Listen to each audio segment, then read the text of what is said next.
Hi, good morning, ladies and gentlemen.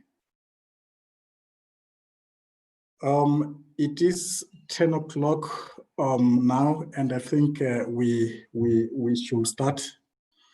I do believe that some other guest delegates will join us as we go on with the program. Welcome to the webinar 3 for Just Urban Transition. This is the costs and trades-off for free basic electricity. My name is Silas Mlauzi. I will be facilitating the session together with Lauren Hermanas. Yeah, welcome to the session. It's good to have you with us this morning, and I believe you are going to enjoy the webinar insofar as the costs and trades-off for free basic electricity access is concerned.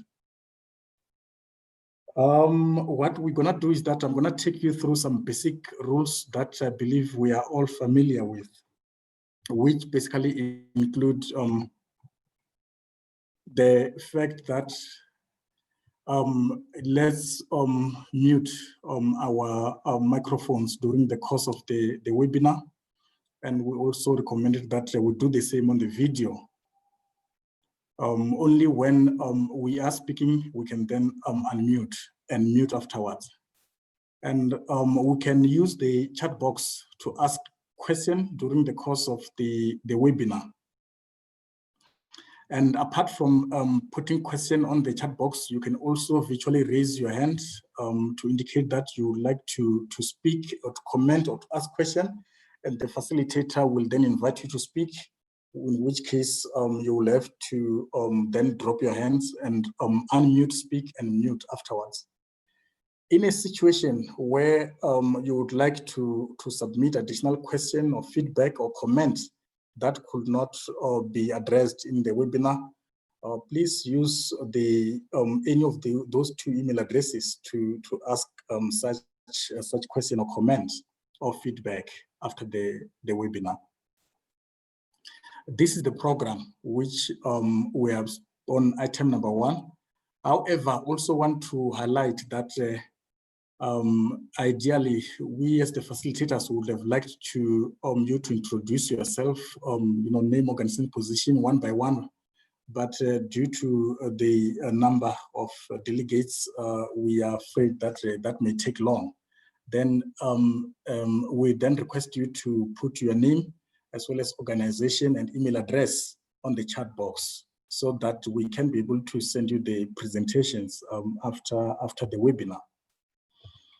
Without any further overdue, I will hand it over to, or before I hand it over to Hermanas, just to remind you that this is the webinar, the third webinar. As I said, will focus on the costs and trades-off for free basic electricity. It's a third one. We had the first one on 23rd of October that was focusing on the informed decision-making for SSEG integration in municipalities.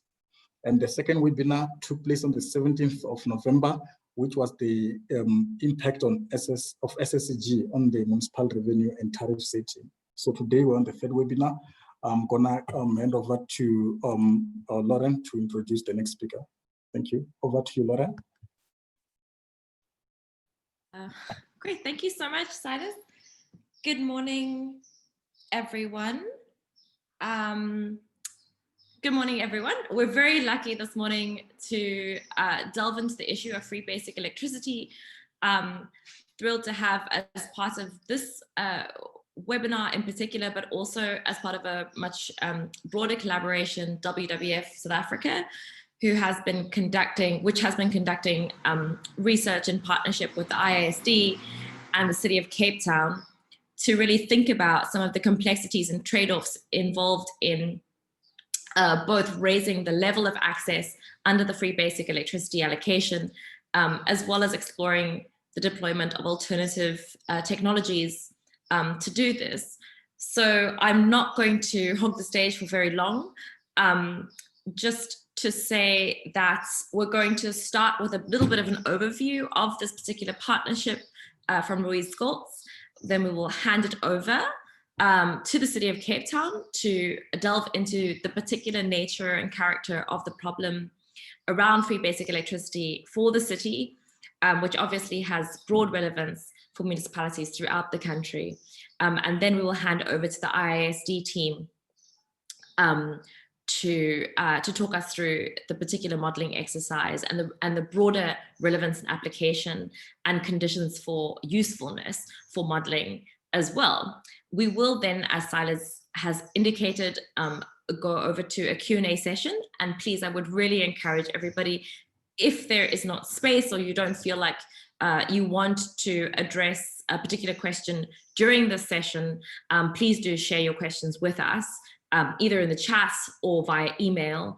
And our plan is at the end of this session, as we've done for the other webinars, to produce just a summary note with some of the key insights, as well as additional resources, and then to address everybody's questions in that note as well. So yeah, I will now hand over to Louise. Yes, thank you, Lauren. Wait, let me just start my video. Louise Scars from WWF. I'm the Urban Futures Program Manager. I'm also not going to be long. I think we have two excellent presentations waiting for us, both from the City of Cape Town and the International Institute for Sustainable Development. This work is part of a larger body of work that we're doing, funded by the WWF Nedbank Green Trust. And the intention of this work is to support municipalities to manage the increasingly complex distribution system that they're working in, with increased investment by prosumers, downward pressures on their revenue flows due to a variety of reasons. And I think everyone here on the call would agree that the challenges around the free basic allocations to poor households, the challenges around ensuring energy access to these households are pivotal and critical to all the municipalities. So having said all that, I'm not going to talk any longer. I'm going to hand over to Adrian. And I think, Adrian, you want me to share my screen for your presentation. Am I correct? Yeah, Louise, sorry, I can't show slides. I can't put Zoom clients on my city computer. So that means I have to access through phone in this case. So if you could, I would be very, very grateful. Thank you. Can you see my screen or not yet? I can still see you, Louise, but not your screen yet. Let's just go down. Share screen.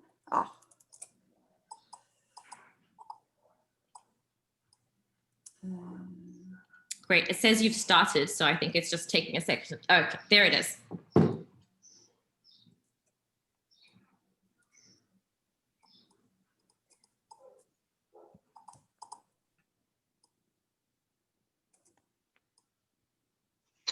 Cool. Thanks very much, Louise. Yeah, I'm going to give a bit of background to some of the work that's been done around low-income energy services at the City of Cape Town. Also on the call is Brian Jones, who's leading that work now. I'm talking to this mainly because a sort of funded study, if you could switch slides, please, Louise, was completed last year, led by One World and in a consortium funded by AFD. We're very grateful for their help, and much of their work and also PDG Consulting is what I'll be presenting today. And yeah, the aim is just to give a little bit of context in our city situation. I mean, I heard the main topic being around FBE. I'm going to talk to the broader subsidies that we undertake in the City of Cape Town. So we supplement FBE and some of what we've discovered by looking into energy poverty and customers that have been connected. So next slide, please, Louise. So I'm just going to start by giving an idea of income. I think it's important to understand income in the context of affordability. It's not a pretty sight. We can infer what's happening with income by looking at GDP per capita. Income's a pretty steady proportion of that. And we see since the last census in 2011, really our economy stagnated in terms of the amount of wealth we generate per person and therefore income. And it's sort of on a downward trend, which means that our structure of our household wealth probably very much the same, and that's around nearly half our households earning to having a total income, household income of under 5,000 Rand a month.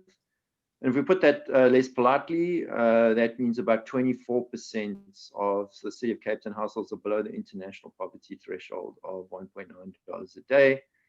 Next slide, please. And so some time ago, around 2008, the City of Cape Town started subsidizing FBE.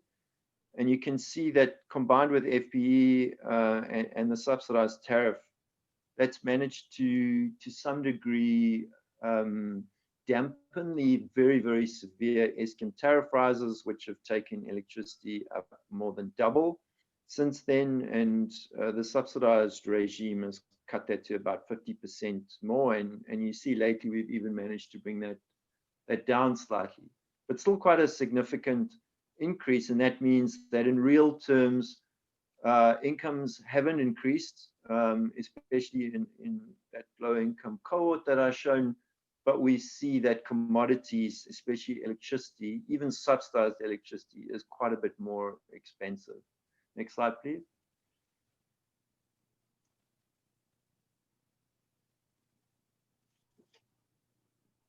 Sorry, Louise, did you hear me there? Yeah, I can see it, Adrian. So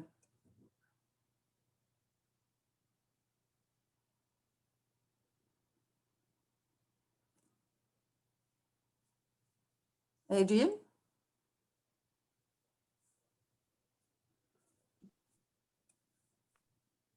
Can you hear me, Louise? Yes, I can. Oh, okay, I'll carry on. Yes, sorry. Yeah, so around 24% of that corresponds pretty well to that people under the international poverty line are on the lifeline tariff. Some of these people are getting 60 kilowatt hours of FBE and some 25 kilowatt hours of FBE, and there's a kind of means test around property values and historical consumption. And obviously there are a whole lot of special cases and there are annual road shows recruiting people to FBE and various mechanisms by which we put people on FBE. And there's been a long process of rationalizing this to keep it under control because many people were on FBE that shouldn't have been on FBE. So there's a big administrative problem, and we're more or less just hitting the people, I think now after 10 years, that are really, as we've seen, like in global terms, significantly poor. Next slide, please. And so one thing we see from looking at what our customers use pretty quickly is that even if you have an electricity connection, that doesn't mean that you're out of energy poverty, because if we sort of we created a benchmark of 250 kilowatt hours per month, and that's really no hot water. That's washing with a kettle quite modestly and a 2-plate stove, a bit of media, only 3 lights, and then cell phone. And that's not by any means profligate use of energy. And we find a lot of our customers using less than that. 70% of our subsidized customers using less than that, and 30% using less than 150 kilowatt hours. So there's still significant energy poverty, even though people are connected. Sorry, next slide, please. And so the problem statement that we kind of came up with the service providers was, okay, even if households have an electricity connection and this opens up access to relatively cheap energy services, appliances that you can buy, we still have energy poverty, and that's got a lot of significant consequences for well-being, around health, access to employment, safety in terms of fires, a huge problem in Cape Town. And there's a huge gap that we see between current levels of free basic electricity, and obviously we understand the fiscal constraints when we say that, and the actual basic needs of a household, a low-income household. So we've got very high electrification rates in Cape Town, but we've got, context of rapidly increasing tariffs, increased informality. We think the city will be 50% informal by 2030, continued immigration, and then quite big national electricity supply constraints currently. Next slide, please. And the central research question which the study went into is what kind of model delivers the best possible energy services, which are sustainable, affordable, both for the city and the consumers, all parties, and safe, clean, offers choice, flexibility, and supports inclusivity. Next slide, please. And the approach was a cost of supply study, which I think is a good thing for any municipality to understand its costs, a literature review, a quantification of the socioeconomic benefits of additional access. We'll just try and put numbers to less fires and better income prospects, improved health, and then, the modeling of the financial costs of the scale-up service. Next slide, please. So I can't go into many of the details here, but you'll see this for other municipalities. On the far left, that's what it costs to just keep a Lifeline customer connected. So most people aren't spending anywhere near that much on their electricity, but it's costing us over 400 Rand. And you'll see that for most municipalities, some higher figures. So we're not getting a very good return on investment is one way of seeing that. Next slide, please. And again, on the far left, of that subsidy, we're getting a little bit from the equitable share grant, national grant, but most of that subsidy is being paid by the city of Cape Town, and that's hitting us with a bill of about 800 million. By way of example, the 60 kilowatt hour subsidy is costing national in the region of around 300 million. So that electricity subsidy is sitting mostly with our rates base. So next slide, please. And I can't go into these scenarios, but we looked at different ways. The base case is at the bottom, and what you can see is even if we look at things like gas cooking or solar water heaters or gas water heating, it's going to be more expensive. And I think one of the takeaways from this, quite a ambitious, in that green box that we showed you, model in the spirit of the times. There's some way to make life better, but of course in finance it's a zero-sum game. To give more service costs more money, and we have less money. And I think that's really the problem we face. And being innovative around technology doesn't necessarily get us there, is one of the insights. So next slide, please. And so this is my last slide, and I'm going to ask Brian just to feed back slightly. And there were kind of a lot of recommendations, but I decided to show these 4 conditions of success. Blended public and private sector solutions, so not easy to do in our legislative framework, to be sure. But we need to mitigate this risk to current subsidization. Brian will speak to working with the private sector on gas and the difficulties and possibilities there. Behavior change and incentives. Around appliances and safety, and possibly reducing the peak impacts on our system of low-income households. And then basically, if we're going to go the alternative energy routes, and Brian again will speak briefly to that, around gas and also batteries and LEDs, and education on how to use these things, and safety is going to be very important. And then I think I feel very strongly about this is around capital equipment. So the appliances, can we make them more efficient? And also, can we find ways to make appliances cheaper or to capitalize appliances? The discount rates of low-income households are very high. We can really help them through capitalization of appliances. So let's not just think about energy costs. We need to think about appliance costs as well, and whether it's possible in collaboration with the private sector to make things cheaper.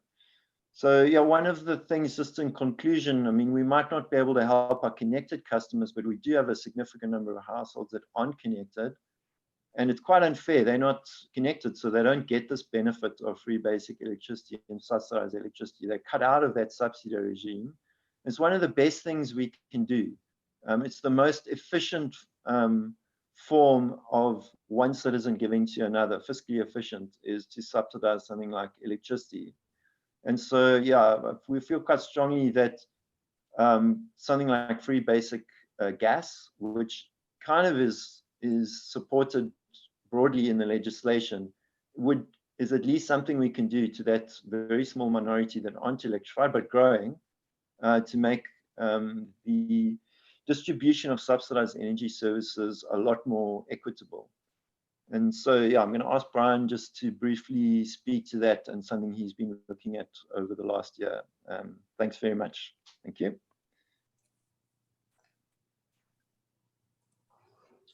Well, hi everyone. The city is highly electrified. It's got in excess of 90% of its households which have a grid connection. But there are certain areas where people won't ever be connected. The land is encumbered. It might be earmarked for development. Otherwise, they're illegal settlements, or they're in floodplains, or they're built on landfalls, and they just won't be electrified. And there are about 10,000 households in that circumstance, and they don't have any access to any energy subsidy. And in addition to that, we have somewhat like 26,000 people who are going to be electrified, but face a substantial delay in getting electrified, so they haven't got access to any subsidy either. Now, the department the section I'm heading at the moment, the line section, low income section, we're trying to alleviate energy poverty, and people who don't have any subsidy are really they're subject to the most energy poverty, in my opinion. And we're trying what we can to make a difference. There's a national free basic alternative energy policy, which was issued in 2003, and it encourages municipalities to make alternative energy subsidy available where there's no grid electrification. Now, in Cape Town's case, everything and all the subsidy which comes from national is mopped up and topped up in free basic electricity. So there's no money left for anything else. So we're at the moment, we exploring how the mechanisms we can make a difference. And there are two issues here. One obviously is to find the money, but the other side is then how do we provide the service? And we probably won't be able to find the money. I'm not saying we will be able to, but we won't even have a case if we don't know how we're going to provide the service. And so that's an area we've been exploring. One can either appoint contractors, and bearing in mind that we've got multitudinal numbers of diverse informal settlements, the idea of managing a whole lot of short-term contractors is just untenable. We won't be able to provide standardized service. Just managing the performance of multiple contractors, contractors working in those environments is very, very challenging. On top of that, many of these households are, because the land's incumbent, you can't have permanent infrastructure there. And one also wants a way to be administratively efficient in the way one goes about it. And for a whole lot of reasons, we're pursuing a way, instead of appointing contractors directly, and in the past the city has on an ad hoc basis done a little bit here and a little bit there, but that doesn't give any kind of unified long-term solution. So what we are looking at is the way to provide an alternative energy subsidy, where that subsidy can only be used for energy, but then it's put out to the markets, and then with some advice and direction from the city, the occupant of the informal household can decide where they're going to use that subsidy. For instance, they might use it to top up gas in an LPG cylinder, but they might also sign it over on a monthly basis to a solar home provider, and that could be up to the resident to choose. It looks as though there might be functionality linked to our prepayment coupon vending system, which is not used at the moment, which is linked to a so-called scratch card system, which would facilitate us providing the subsidy. Obviously, one has to make sure that there is only one subsidy issued to one household per month, and that energy has to be dispensed. You can't just have a service provider that's mopping up all the funds and not providing any service. So there have to be quite a lot of checks and balances. But I think it is eminently doable. We'll probably put out an RFI to just see what the market would offer as solutions. We believe there are solutions at the moment, but we don't want to limit them to current contracts, which the city has got. Obviously, the big one is to find the money. I think one's looking at about a 10% increase on current funding for FBE, so it's kind of doable. Just probably last comment is that we haven't included FBAE to backyarders, and that issue still has to be thought through. I think that would add a huge amount to the cost because of numbers. But yeah, backyarders at the moment do have access to electricity in most cases, although there's a lot of extortion involved. But at the moment, we're not particularly thinking of backyarders being included in the net. And just a last thought is that if we have a system implemented which is compatible with our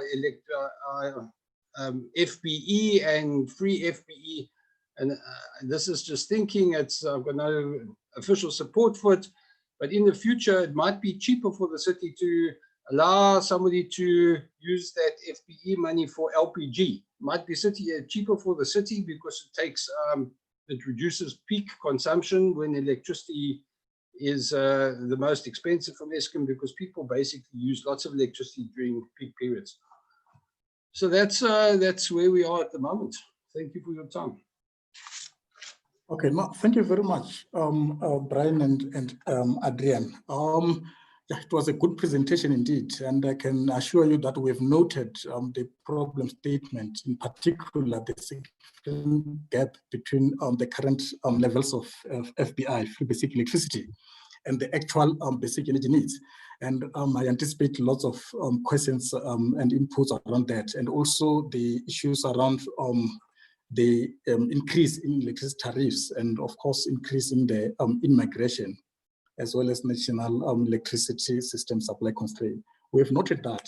Again, the four proposals that you made, Adrian, you mentioned them as 4 conditions for success. Yeah, surely there is, those are good. However, there is, yeah, I'm sure questions around some of those ones, which we anticipate that at the end of the next presentation. Without any further ado, we're gonna go to the next item, which is basically the presentation on the application and customization of the survey model, which basically reflect on the results inside potential as well as other consideration. Basically gonna hand over to Lisbeth as well as Andrea to take us through that. Over to you, colleagues. Yes, thank you, Silas. Could you allow me to share my screen? Or actually, I see I can now. I'll share my presentation right away, and I will be speaking first, and then Lisbeth will follow with some more information. So good morning, everyone from my side. Thank you for joining this presentation.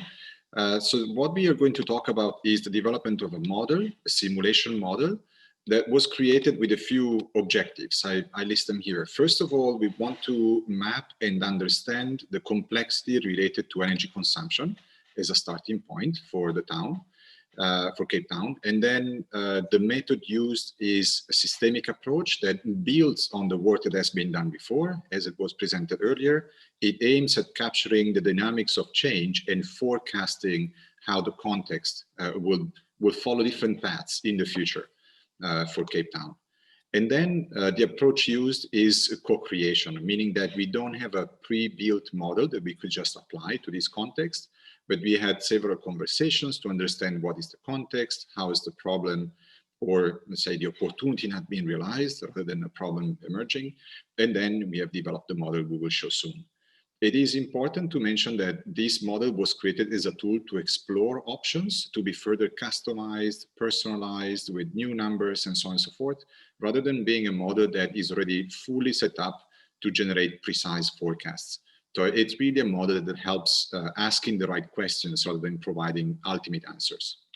So first, some introductions on the methodology.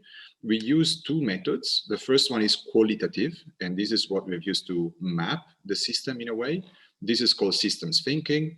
And then the quantitative method that we use to quantify the impacts is called system dynamics. Now, these are not methodologies that we have created. They were created in the 1950s.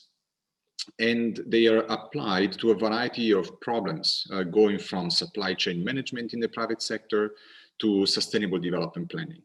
Now, the same methodology was applied in South Africa for the SAGEM, the South Africa Green Economy Model, back in 2012, supported by the UN Environment Programme and the Department of Environmental Affairs, and then updated again in 2018 for the same type of assessment, also at subnational level. But there is a history of the use of this methodology in the country. In fact, there is a community of system dynamics models in South Africa. And the one I'm involved in is in Stellenbosch.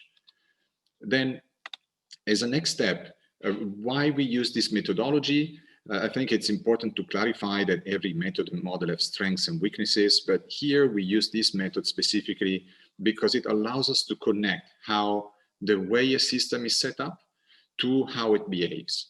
So it allows us to keep track with causal relations, the linkages between population, energy consumption, the type of energy that is being used, and then the outcomes, social, economic, and environmental, and how these outcomes then affect population and energy demand in turns. Then it allows us to simulate what-if scenarios, meaning that we can see what happens if we change the policy, rather than telling us what is the best policy to implement at any given point in time. So the model doesn't optimize, but it helps us assess what are the outcomes of our decisions. So if something suboptimal emerges, something undesirable emerges, then we can see it explicitly, we can refine our planning, and we can introduce a different type of strategy, for instance. Then potentially it allows us to look at different spatial areas, meaning that we can combine this modeling approach with a spatially explicit set of tools and maps to understand where to plan and how in the city. And then, as you will see, it integrates knowledge from different disciplines. This is the core message that comes out of the model. That is, we need to link social, economic, and environmental indicators regardless of the policy or strategy we want to analyze. Now I'll start presenting the first tool that we have used, the qualitative map that sort of maps the system. It helps us understand how it works. And you will understand very soon why we use this method. It's just to be able to keep track of why change takes place and how change may evolve in the future. So first, we started from the consideration, as you see on the left side, that there is a growth in economic performance, historical growth in economic performance that has led to the creation of employment opportunities in Cape Town, which has led to basically the growth of the economy driven by knowledge and skills, but also the volume of population that we have in the area, as compared to what has happened in neighboring areas.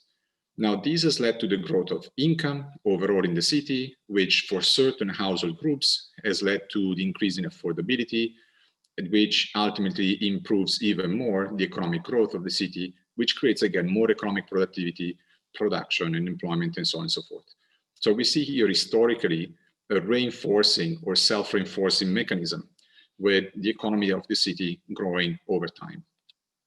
Then what we have discussed also is that as there are more employment opportunities, especially in relation to what happens in the neighboring regions, there is immigration in the city, which leads to an increase in population, which otherwise is impacted by fertility and mortality of the citizens. But this further strengthens that feedback loop that we have looked at, and the reinforcing feedback loop of growing population. Now, when we are able to forecast population in the city, then we can disaggregate the type of households that we have. If they live in informal housing that are not electrified or electrified, if it's formal housing, not yet electrified or electrified, or if these are backyarders. We are able to look at different dynamics and how population may develop into the future, or household groups may change into the future. With information on households, which are also impacted by some informal dynamics, but also illegal developments, for instance, for land invasion, we are then able to look at the extent to which we can introduce policy, and policies here are in orange, to the extent to which that can help supporting a transition between the different ways in which households are allocated in different housing types. For instance, subsidized housing can support moving households into areas that are electrified already. With this information then, we can see the consequences for the energy sector. So on the one hand, we identified the potential growth of illegal connections. If there are informal housing areas that expand that are not yet electrified, then that could affect mortality. At the same time, with electrification, we could provide better systems, better supply of energy services, so that we have more people moving in areas that are electrified, and so that reduces the risk, for instance, for having more illegal connections in the future. And then with these, we can move on to look at how energy is being consumed practically. So there is a certain demand for energy services. We look at lighting, electronic products, white appliances, space heating, water heating, and cooking. And then from here, we can determine the extent to which different types of energy is being used. So we move from energy services to type of energy being consumed. And out of this, we can start and think about how to determine an energy poverty index overall. Now, from this point, we can start assessing the externalities or the outcomes in a way of the energy use, which have to do with fire risk, for instance, from paraffin use, or the impacts of air quality or on air quality from burning fossil fuels, or the potential impact of deforestation from biomass consumption. Of course, these are not all defined as necessarily negative. I mean, we look at the potential to reduce them over time. And so to determine the extent to which they're affecting the performance of the system, we look at costs. So for instance, the societal cost of material damage or reduced air quality, or the contribution that deforestation has made in reducing invasive alien species.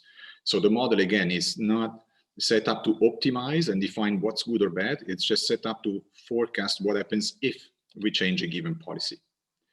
Now, having energy consumption, we can then move on to estimate the total energy consumption across different household types and for the whole city, and then look at the cost of energy and finally link back to affordability.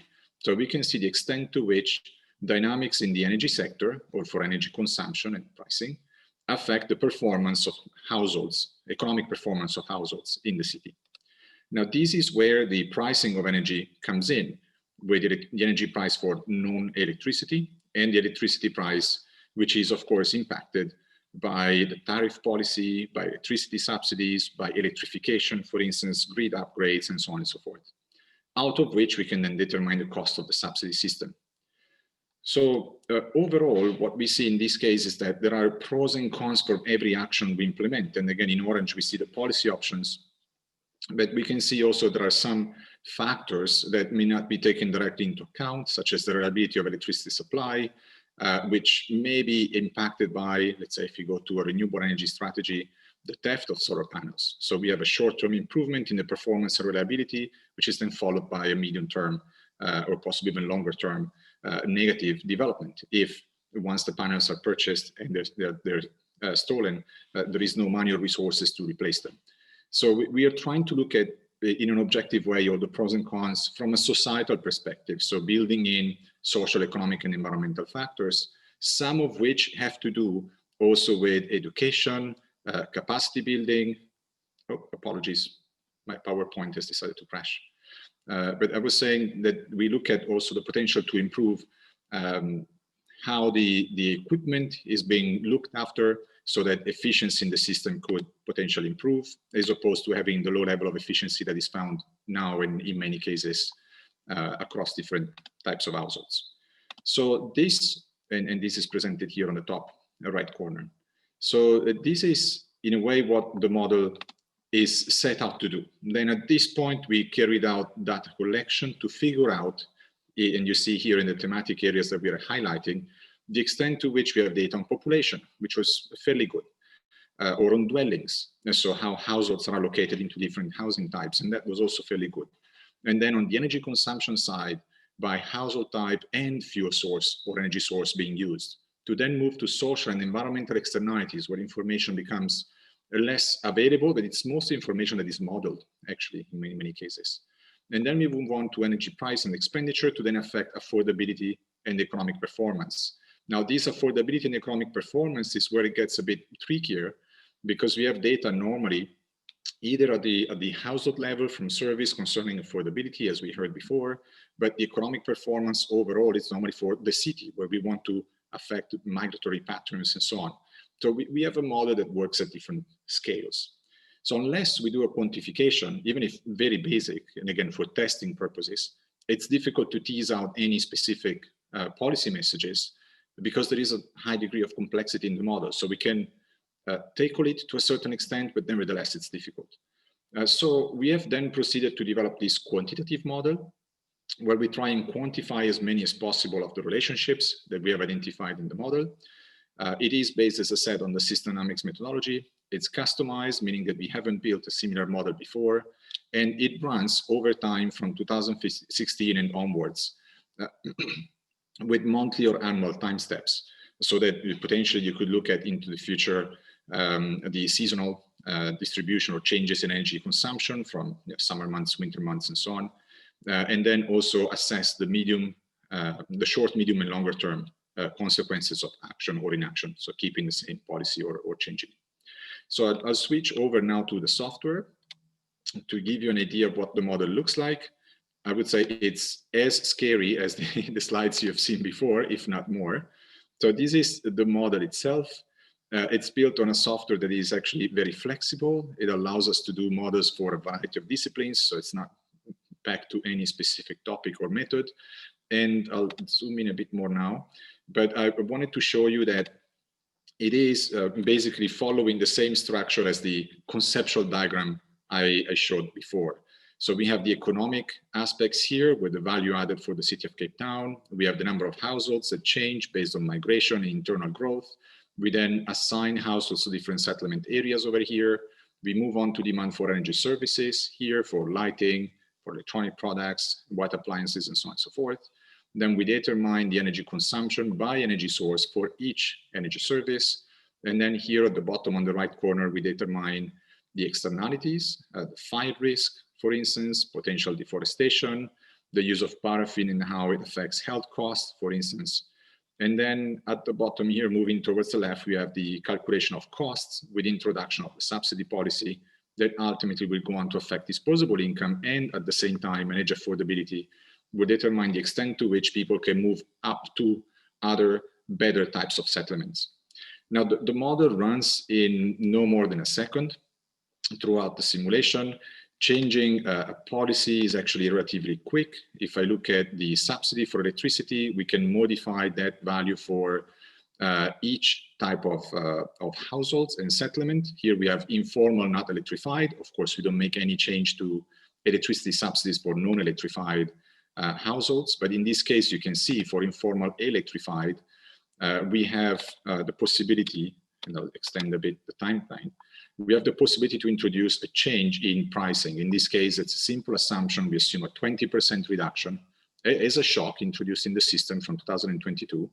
But of course, we can introduce different data points. We can change the trajectory. We can make it linear, non-linear. We can make it follow an S shape. So there is a possibility to end up with whatever shape you're interested in. So that is one of the factors that make this software and the model useful. I would think that everything is transparent and everything can be customized very, very easily.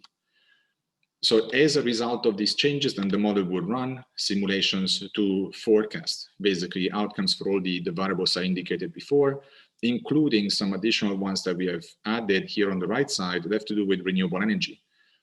So as we said, there are many strategies that could be implemented. If one option to support those that are not that are living in areas that are not electrified if renewable energy were to be provided to them as solar PV or solar water heaters, then with the model, we can see what share of demand will be switched over to off-grid renewables. And so then we can calculate the amount of renewable energy capacity and related costs. So kilowatts of capacity and then related costs. Now, I know that this is a bit daunting to see. I hope you're all still there. So I'll go back to the presentation and show some of the insights that emerge from this initial rendition of the model. And again, this is a model that is used at the moment, I hope, to explore the right questions rather than to look for specific outcomes. But here are some of the results that emerge. So first of all, as indicated earlier, we confirm and we can see from the model that subsidies reduce the cost for households that already have access to electricity, not for those that are in non-electrified buildings. So for these other households, there is little advantage that comes from as a direct outcome of the policy, but there are some indirect consequences.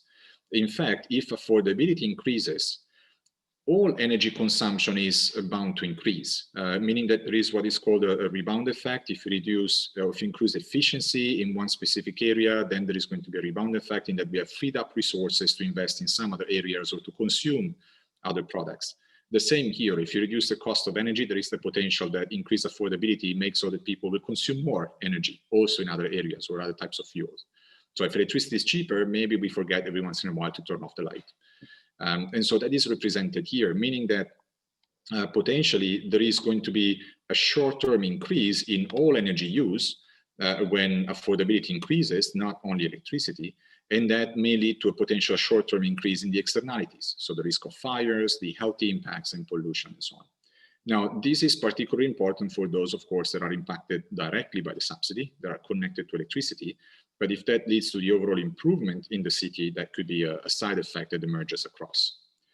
Then a positive outcome, though, out of the same dynamics is that if affordability increases over time, so if this is sustained and the city overall performs well, then there may be a transition from informal housing to formal housing, conditional to the fact that there must be supply, of course, of informal housing and electrified, which is, understand, not to be taken for granted overall. But nevertheless, if there is this transition, what the model shows is the potential increase in the share of people living in formal electrified housing. Now, a counter effect of this, because again, as usual, there is always pros and cons for each option. If affordability increases and the city performs even better than the region, that what we are expecting is that there will be migration, rural to urban or from other areas into Cape Town, with the hope to improve the standard of living, but ultimately ending up in informal settlement, land grabbing, and so on and so forth.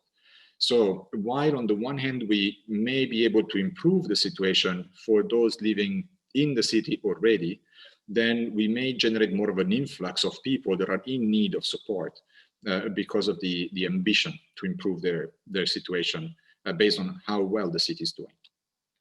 Now, we looked at also some alternative options, some of which have to do with electrification.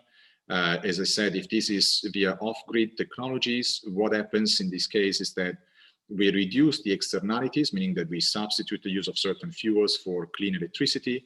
And so that reduces the overall risk of fires, for instance, health impacts and pollution, although there are other related issues that have to do, as I said before, with potential theft of infrastructure in this case.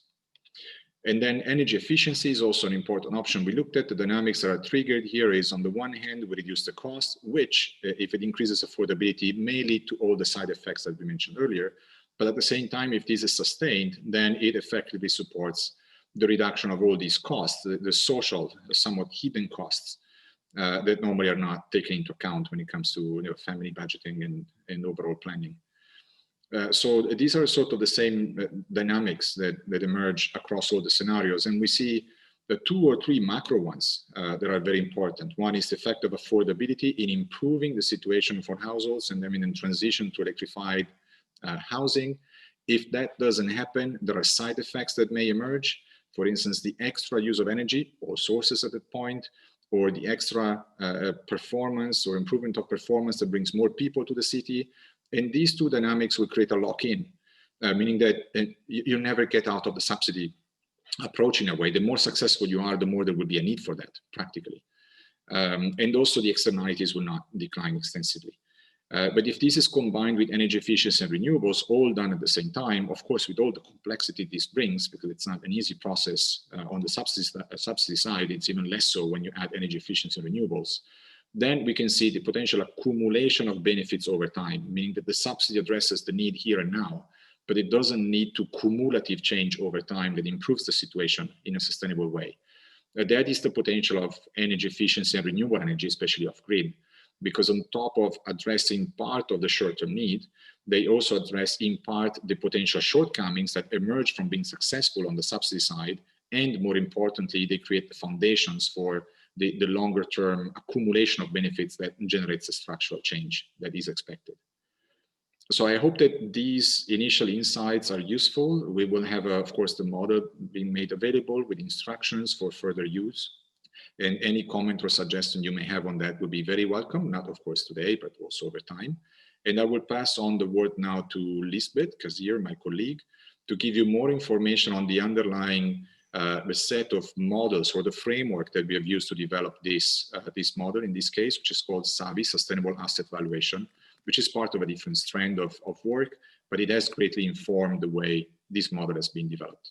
So over to you, Lisbeth. Thank you, Andrea. Hi. So, hi. Go ahead. It's Lauren interrupting you. Sorry. I was just wondering if we could, because I think that was a really informative and dense presentation, I would just like to invite everyone, if there's an urgent pressing question that you'd like to put on the table now, we could certainly do that. Maybe we can just take just a handful of questions if there are any. Otherwise, I would also just like to invite everyone to, while that is still fresh in your minds, to drop any additional questions you might have into the chat, and we will then address that here, and also just a reminder that we're going to address it in the summary note that's going to be distributed afterwards. Also, just a reminder, I've gotten a few queries about whether or not there are going to be copies of these presentations and also a copy of the recording of the webinar. Absolutely. Those are going to be distributed as well. So, are there any questions specifically for Andrea that that anyone would like to put forward at this point, or shall we hold them over until Lisbeth has made her contribution as well? So I have received a question already in the chat. I'll respond openly as we gather more questions in case, and it's when the model will be available. So we're actually finalizing now all the materials. So we're expecting to have everything ready by the end of the month, meaning that we just have to go through our final internal review, and then we'll be ready to share the materials. So it's a matter of a couple of weeks, not of months. So that will happen very soon. Great. Mentioned, is that for electricity or energy? Okay, so there's a question here from Richard Halsey. It says that when we're talking about affordability, are we speaking for electricity or for energy more broadly? And I think this is specifically for the model, I would imagine. Yes. Well, thank you for the question. So we have both indicators, actually. We have a sort of an index that looks at the overall energy affordability for households, taking into account all energy sources that are being consumed and relative prices or respective prices.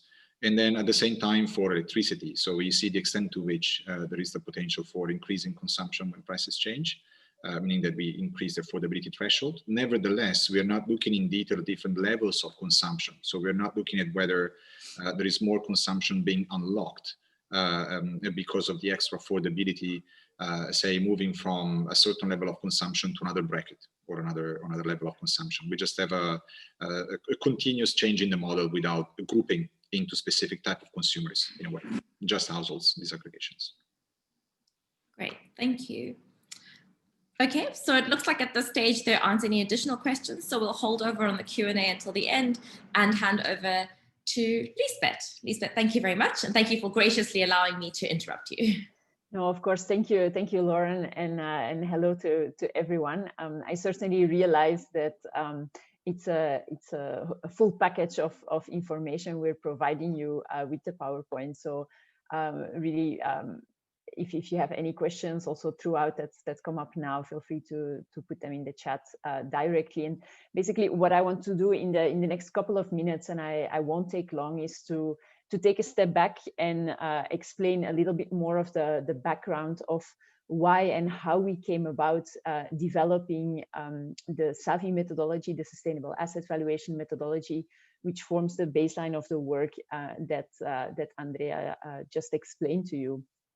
And at ISD, at the infrastructure program, for a long time, when working with governments as well as with the private sector, we've seen repeatedly that there are certain risks as well as externalities that are overlooked or not integrated into traditional analysis, traditional cost-benefit analysis, and in investment decision making.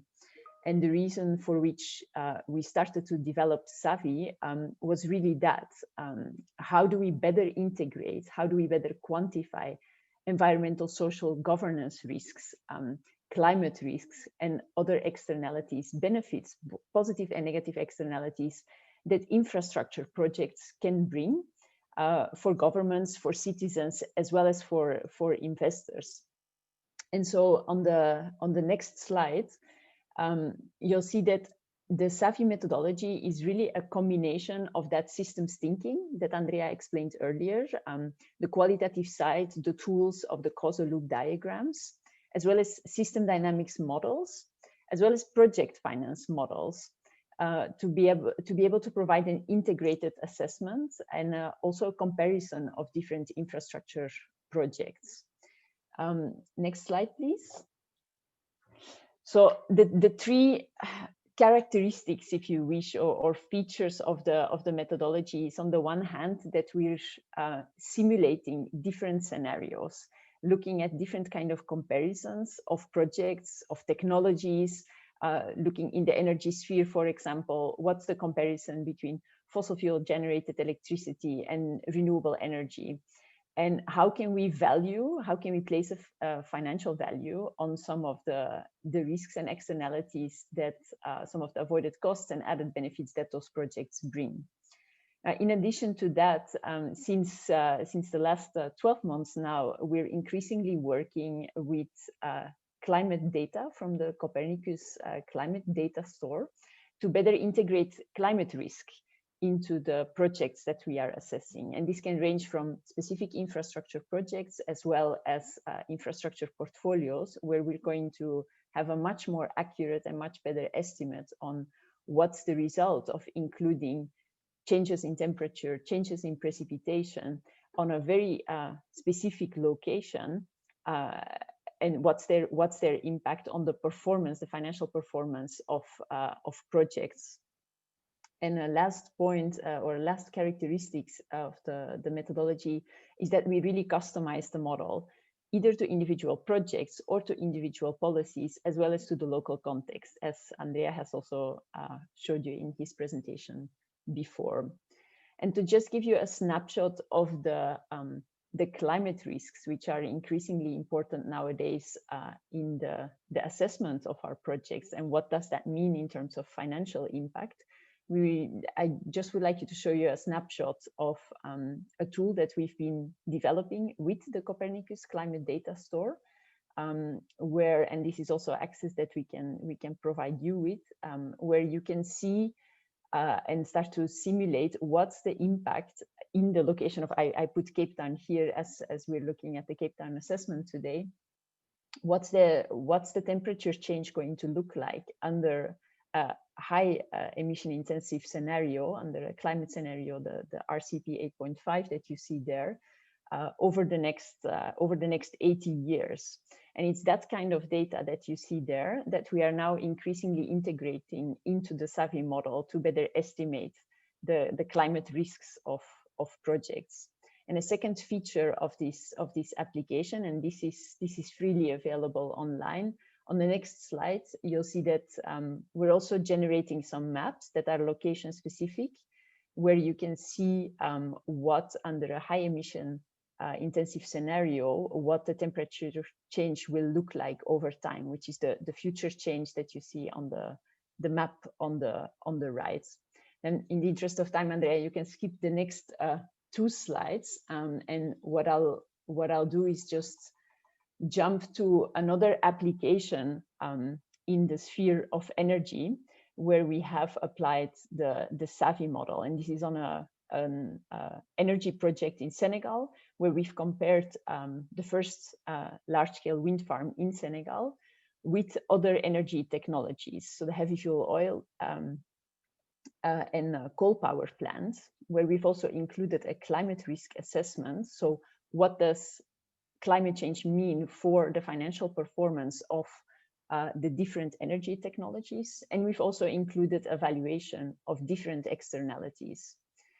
Here you see some of the externalities we've assessed in this project. And the reason why I'm showing you this on screen is depending on the type of projects we'll be looking at with the SAVI methodology, we really co-create the model. So we have a discussion with stakeholders, which in this case was the planning ministry in Senegal that was responsible for the implementation and the planning of the infrastructure projects, who told us that those are the key externalities around this project that have been part of the key discussions there.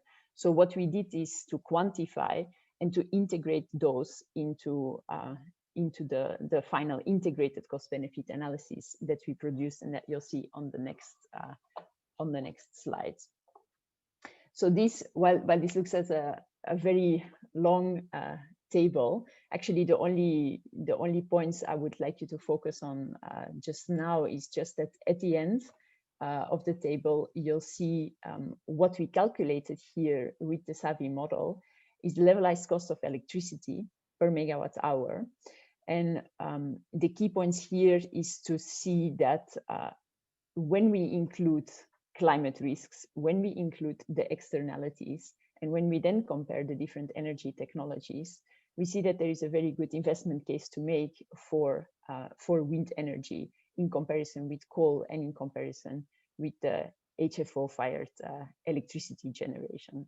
So this is just one snapshot of another application of the methodology of the model, customized for specific countries, customized for a specific project that we wanted to show you to perhaps include into the discussion. Some of the other parameters, indicators that we generated through that assessment is also that we've looked at employment specifically. Employment, here the comparison for renewables versus coal was an important indicator for the government in Senegal to look at, where we also saw a very positive employment factor for the wind farm versus the other 2 technologies, as well as some of the life cycle emissions of the projects, something that we generated. And then finally, a last piece of indicators that we generated were also the internal rates of return, the net present value under these different scenarios. So comparing traditional analysis with what if we incorporate some of those climate risks into the different technologies, what are then the internal rates of return, what are the net present value, and what do those become if we also include positive and negative externalities related to the different technologies. I'm going to leave it at that, and I hope that generated also some more questions for the discussion. Of course, if you have any other questions, you can always contact myself or Andrea, and we'll definitely leave and circulate the slide deck for you as well. Thank you. Great, thank you so much, Liesbeth. Another dense and informative presentation, so thank you very much. Silas, I would like to invite you to lead us in the Q&A session now. Okay, thank you, Lauren. Yeah, and also the 2 speakers, Liesbeth, yeah, and the Andrea. Yeah, ladies and gentlemen, we're gonna open it up for questions, comments, inputs. Yeah, so you can either ask, raise hand, and then we'll give you an opportunity to ask, or you can use the chat, yeah, the chat box. Also, maybe while ladies and gentlemen are still still preparing for asking questions, Liesbeth, you perhaps are aware of the energy landscape in South Africa, that our projection is that by 2030, the solar and wind growth will be around 33% contribution to the total electricity generation in the country. And you also indicated, you made projection in your model of the climate change increase in temperature between 2000 until 2021 or so. But I would like to pick up your brain around the issues of the impact on the renewable energy technologies, such as solar. You gave reference to wind, which I appreciate that. But in terms of solar photovoltaic, around issues of LOEC, what is your comment there? What is your input on that one?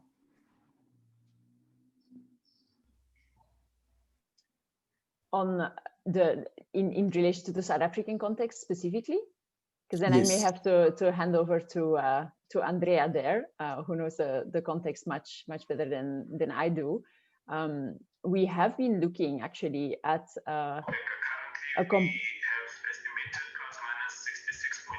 sorry, I haven't. Okay. Yeah, you can carry on. Okay, so your question is in relation to South Africa and the potential for solar capacity generation. So we have one SAVI assessment done a while ago where we have made a comparison with solar, coal, as well as gas-fired electricity, where I think, Andrea, if I'm not mistaken, the key result was that in terms of costs, we definitely see a very good business case for solar in South Africa as well today. I don't have the exact numbers here, but happy to circulate some material on that as well. That's Okay. I can confirm.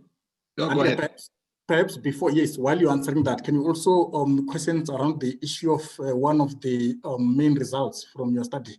One of the options which you did indicate, which is basically was one of the findings from my studies, was the issues of off-grid electrification or off-grid renewable energy technologies as one of the alternatives, especially in areas where the topography or the terrain is not favorable for the grid extension. So if you can also comment around areas across the country where you will recommend that as an option insofar as this electrification backlog and challenges are concerned. Thank you. Silas, I just want to also flag that Adrian has a question as well. So I don't know if you want to add Adrian's question now or have the question answered and then move on. Adrian, you can ask now so that Andrea can answer three of them at the same time. Thanks, Silas. Just a question of clarity, just very interested in the risks that you showed. Jay, the specifically for Cape Town. So just wanted to clarify, so when you quantify the externalities, it sounds like you're not using a generalized risk cost. It sounds like it's specific to, sorry, Lisbeth. It sounds like it's specific to the location. So you're calculating the specific risk costs, unless I'm misunderstood. So I was just very interested in that aspect of what you showed. Thank you. Okay, Andrea. Thank you. Yes, so I'll start answering, and then Lisbeth, you can confirm on the last question. So from my side, the approach to be used to determine the potential for off-grid and renewables can change depending on the field you work in. So from a systems engineering perspective, you would just look at the total levelized cost of delivery of the energy that is needed, including the system, like the extension or the upgrade of the grid. Now, the extension of the grid is something, or the cost for the extension of the grid is something that you can save if you work with off-grid technologies. But at the same time, you need to upgrade the grid if you introduce renewables to an existing system. And possibly you have to create a custom dedicated mini grid for the off-grid systems that you may introduce in remote areas. So on the one hand, it's a matter of cost. On the other hand, there are a variety of different considerations to make on the timing, the speed in which the investment can be made. As we looked at the fact of subsidies in this case, Just waiting for electrification to come, waiting for more housing, the options that are electrified to come, implies that every year the subsidy is being paid. And if the process of expanding that infrastructure takes time and a lot more than expected, implies that costs will be accumulating every year. With an impact that may be less than what was hoped for. So on the one hand, you can start with engineering approach and look at solar radiation, look at wind speed in different parts of the countries to maximize the potential output. But on the other hand, there are all these additional considerations that are more of an implementation nature and then is political planning nature. And the context in South Africa is very complex. Maybe I scratched the surface. I know a little bit. It's already sounding very, very complex to me. For you, it's probably even more so, especially considering the leadership role of Eskom and the type of outcomes that we have obtained from the studies that we have done on power generation. As Lisbeth said, in these cases, what we looked at was the fact of the creation or the extent to which the creation of a dedicated mine for power generation was providing coal at low cost. And even in that case, having coal at low cost coming straight from the mine for that specific power generation project was not leading to a massively more economically viable project overall, or levelized cost of electricity generation. If anything, even when we don't have all the societal outcomes built in, and again, these are customized and prepared at a local level, then coal would lose its edge. Even without considering, on top of what I said before, the fact that trade dynamics may be impacted. The EU, maybe other countries will be introducing something along the lines of the carbon border adjustment that the European Green Deal includes, which will affect all trade dynamics with the European Union, highlighting the potential risk just for this, but also other country policy to generate stranded assets in the country, or to generate assets that will lead to accumulated costs again, and so much less profitability than what is expected. Which is why then we build on top of the system dynamics model, the project finance model, because again, different approaches for different audiences. If we talk to a planner, we can use tools like the ones we have shown today. If we talk to an investor or a bank or a central bank, we have to use a project finance model. Now that is what they use, and we have to align with their expectations. So a long answer. I hope it was somewhat clear and provided some inputs, but unfortunately we cannot point to this specific part of the country could profit from that type of technology or approach. But the underlying rationale is the same, I think, and applies across. Thank you. Okay, thanks, Andrea. Mr. Jones, you did indicate that yes, your office is responsible for alleviating energy poverty in the city of Cape Town, which I think the issue of migration to metros is common to all metros in South Africa for obvious reasons, which are economic and business opportunities. You know, and unfortunately, I do not see how you're going to stop that migration, and yeah, pressure will keep on mounting with time. As I said, it's a common problem to all metros. What is your projection in the next 10, 15 years, and how do you foresee handling the challenge there? Yeah, I mean, that's a very good question, and I'll just share it with you. On a more short-term scale, obviously one doesn't want to encourage illegal land invasions. The city on a sort of broader approach is developing a provision of services to poor communities and informal communities. And obviously anything that we do regarding energy would have to fit into that policy. Very difficult to project what inflow is going to be in the future. Obviously, we want to be able to quantify what sort of subsidy we required. And so far, we haven't been able to, from the vast amount of resource which the city of Cape Town has, I haven't been able to pin down a growth figure. So I'm afraid I have to ask a question with you at this stage. But obviously, it is an issue, and it's a big issue, particularly with declining revenues from the electricity utilities. You know, it's although FBE is not primarily subsidized by electricity income. It comes through rates and through national government grant. So it's going to be a tough call. One, just as an aside, I think important issue is that people need to use the energy which they have efficiently, so to make existing subsidies go further. And there are various aspects there. You know, there are pots with heat radiators on the bottom, which are for gas use, which are 30% more efficient than a flat bottom pot. So you can make your LPG go 30% further. That's quite substantial. So there is room for existing subsidies and for the future to make the money go further. Thanks. Okay, no, thank you. Lauren, do you have a question? Yes. So my question, I think, is probably addressed at Liesbeth, but also Andrea. So this exercise, the modeling exercise, has been undertaken for the city of Cape Town. We know the city of Cape Town is not typical of all the municipalities in the country in terms of the level of the revenues collected, for example, as well as the profile of energy users. So I was hoping that you could perhaps reflect on the broader applicability of this modeling exercise and the publication, as you mentioned, that will be shared towards the end of the month for the other metros, but also more broadly for other municipalities that also act as electricity distributors in the country.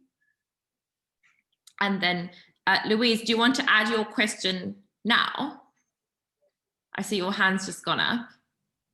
I can. It's actually a question for Silas. I was just wondering, Brian raised that the role of the private sector to address this issue of energy access, whether it's through the provision of liquid gas or renewable energy technologies. And I was just wondering to what extent that is on the radar of SAGA to take forward as a potential intervention where they can support municipalities. And of course, if it's a collective endeavor, then there will of course be cost benefits that can accrue to universities, to municipalities with a larger scale procurement around those technologies. So I was just wondering whether SAGA has actually been thinking about that, because I think it's potentially very interesting work to take forward. And I mean, I've done lots of work with Liesbeth in the past on procurement, but clearly if there's a central procurement drive, there can only be lots of efficiencies and cost benefits. Thank you. Great, thanks, Louise. And then Richard, could we perhaps add your question as well, and then we'll hand over to Liesbeth, Andrea, and Silas. Richard? Yeah, sure. Can you guys hear me? Yes, loud and clear. Great. Thanks very much. This is Richard from Project 90 by 2030.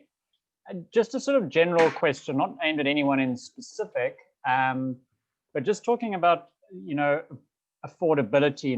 We've heard the sort of figures that in City of Cape Town and Western Cape, the electrification rate is sort of maybe 96%, but energy poverty is maybe 16 to 20%, depending on which metrics you look at. So although there is a definite issue of getting electricity to more people, a large part of the problem seems to be that people just can't afford enough per month, even when they do have connection. And there's lots of ideas for where subsidies come from and all this modeling, but under these post sort of COVID circumstances, I mean, realistically, how do we actually implement any of these measures that can allow low-income and vulnerable households to use more electricity than they currently are? Just if there's any sort of thoughts on the practical side of the outcomes of all these modeling and subsidy ideas. Thanks.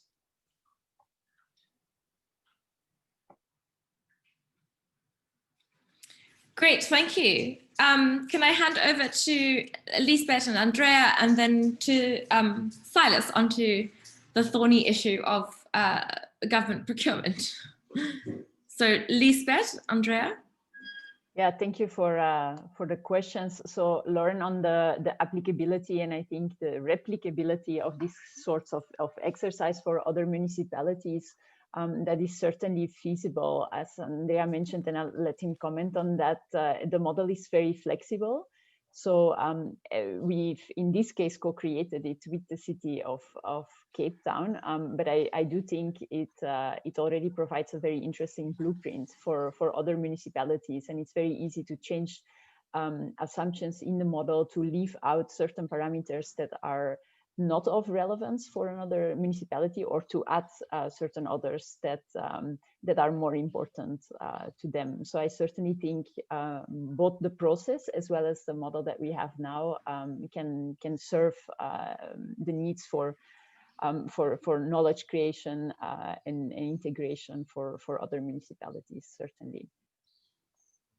Yes, if I may add, I would say there are two aspects to consider here, potential upside factors to consider. One is, yes, it is easy to adapt the model, both numbers, of course, replace the numbers and adapt the equations and variables. The other one is the potential to use the different models in conjunction with one another, especially in the region. Meaning that we looked at Cape Town with this model, but we see that migration is also being impacted by the relative performance of the city of Cape Town in relation to surrounding areas. So if a similar model, maybe more extended on the economic or social side, is being used to support similar planning at city level or regional level, then we might see how a more aligned development across different parts of the region may actually ease the burden on the city of Cape Town when it comes to managing the immigration and the need for energy access, for instance. Meaning that we can work at optimizing the situation for the city, but if there is a constant influx of people over the next years up to 2030 and beyond, then the scale of the challenge will remain the same, if not increase, right? Even if you're successful. So there is that aspect to consider. And then briefly on the question on affordability, what we are leaning towards with this model that, as Lisbeth has shown we have done with other asset-related analysis, is to create a cost-benefit analysis that in this case could be for different household groups. When we would say, what are the foreseeable, tangible costs, and what are the sort of uncertain, unforeseeable costs that are normally considered to be soft costs, but that in the end affect the population. So the cost of fires, the cost to health, for instance, the unexpected cost of energy use if, say, the price of paraffin changes and so on and so forth. So if you're able to figure out what would be, together with a household survey possibly, what would be an inclusive cost-benefit analysis or self-sufficiency type of assessment for different household groups, then we may be able to explain a bit more the differences between the electrification rate and the energy affordability index or estimate. Just for the fact that there are many factors that may be intangible that prevent people from going the extra step and deciding to or being able to move to electrified housing or make use of the opportunity that the subsidy may bring, and so increase consumption without keeping it at bare minimum, for instance. So that's sort of a potential new development that we could look into, and that concept of affordability or integrated cost-benefit analysis at household level, again, self-sufficiency standard of sorts, could be applied in other cities, other municipalities as well. To see how different social, economic, and environmental conditions actually affect behavior in different parts of the country. I'll stop here. Great, thank you.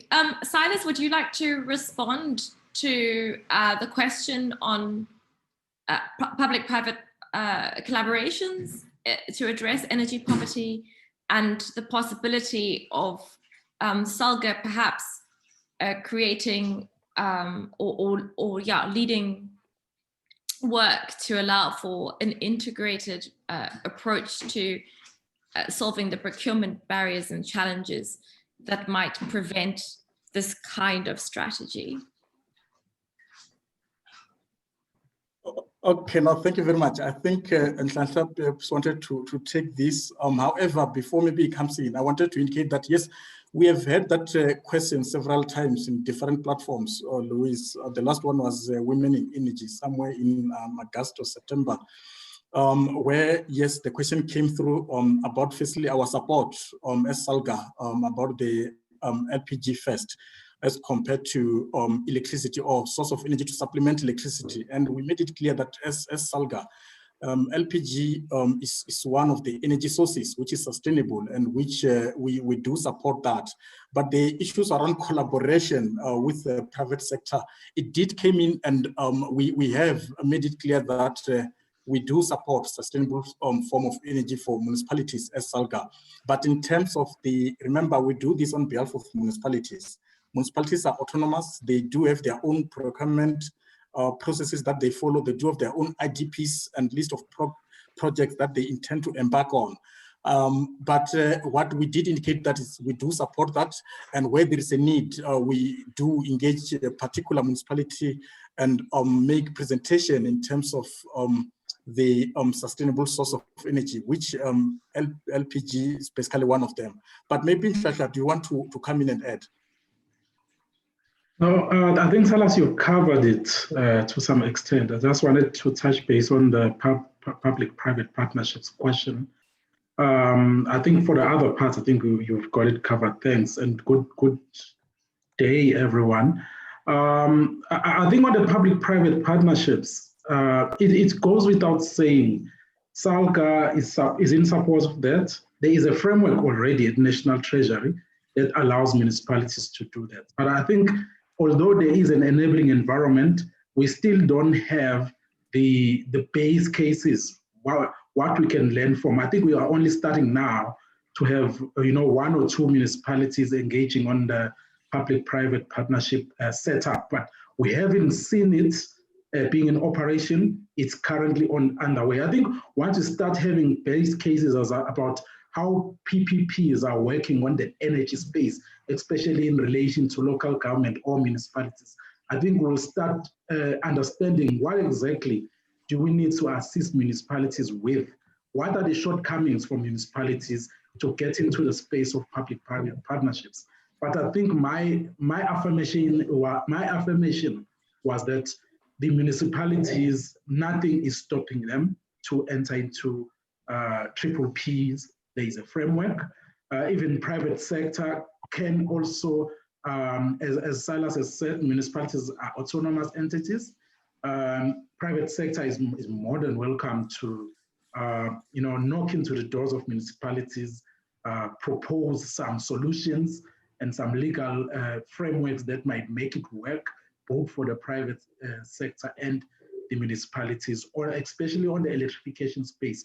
We haven't seen it. I think the PPPs that we've seen are mostly on the O&M side of things, where a private sector was contracted for like 5 to 10 years by a municipality to do maintenance on and operate the infrastructure. But on the new infrastructure, the rolling out of the new infrastructure and the installation of the new infrastructure, I don't think we have seen that. That's why I'm just hoping that as time goes, we're going to have a lot of base cases. Right now, we have Midval, who are in the final stages of getting into a triple P kind of setup on the energy space.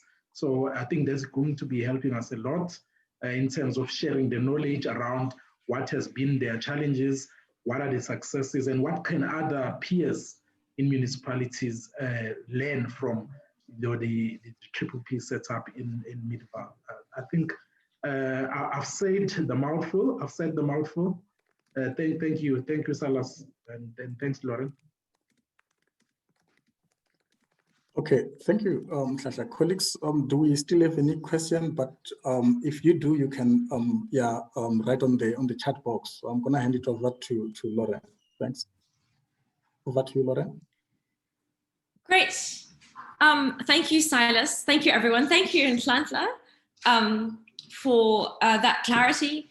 I think absolutely the challenge now as municipalities have to navigate this complex socio-technical transition in the energy space, and indeed more broadly for all the interconnected infrastructure systems at the municipal scale, it is absolutely imperative that we have shared learning and sense-making spaces facilitated as well. And so that certainly is what this series of webinars is about.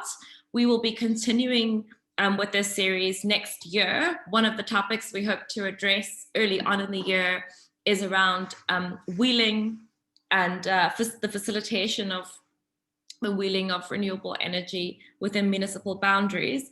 But there's plenty more. So I would love to extend an invitation at this point to everyone to say, please reach out to us if there are topics that you would like to collaborate around, if there are particular questions and issues that you think are really pertinent and have to be addressed, do let us know. As part of this series, we also will be looking at publishing very soon a range of policy briefs, concept notes, and case studies that also support sense-making for just transition at a local scale in South Africa. So with that, again, please reach out if you have any comments, questions, or concerns. Other than that, I would like to extend my thanks to our presenters for today, to Adrian and to Brian from the city. Thank you very much for sharing your knowledge and deep experience with us.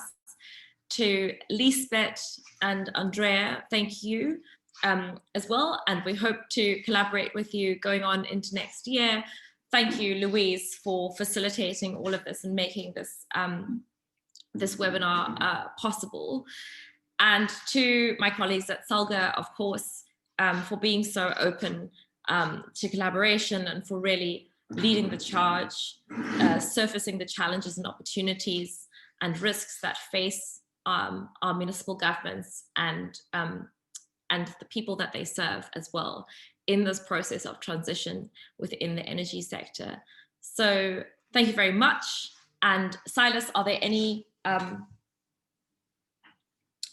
final remarks from you, or Nhlanhla also anything from you?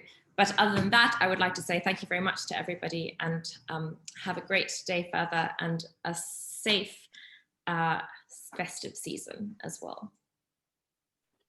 Okay, thank you, Lauren. I'm gonna hand it over to Nhlanhla, but before that, just wanted to indicate that there were some delegates that were unable to register, which I then forwarded them my link. Hence, my name is appearing several times. Can those delegates make sure that they do write their names and email addresses on the chat box so that we can send them the presentation afterwards? Thank you. Over to you, Nhlanhla. Thanks, Silas. Thanks, Lauren. You know, Lauren, Silas is slave driving me. He wants to talk. He wants me to talk even when it's not necessary. But I would like to just thank you, Lauren. Thank you to the presenters, the partners. I think I'm going to say this again. I've said this before. I think for SALGA and municipalities going forward, private sector is going to be playing a very critical, part of the energy transition and the just transition in municipalities. So it goes without saying that we need to work very close to private sector. They're going to be the biggest part of the energy transition.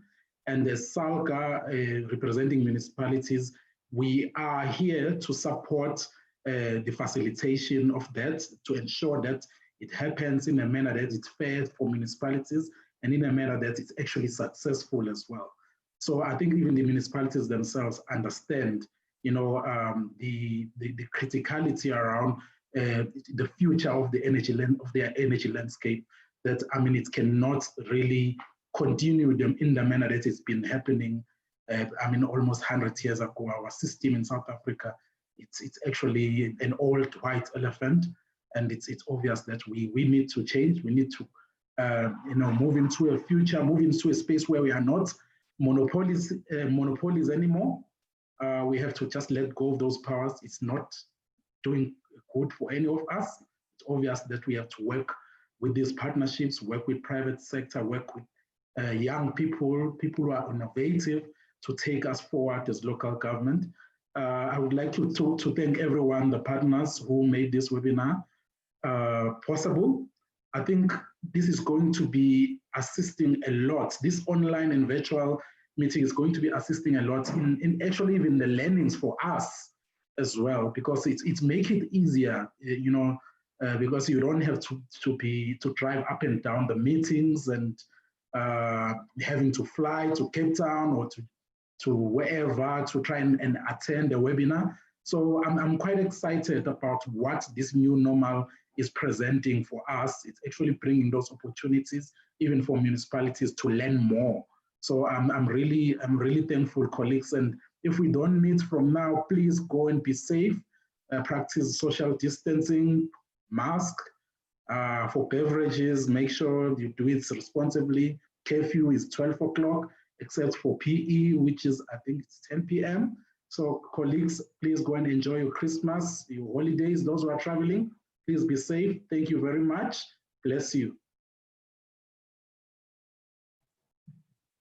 Thank you, Nhlanhla. Can we remain, Nhlanhla, with Lauren and the presenters behind for a few minutes? Thank you. Of course, thank you all.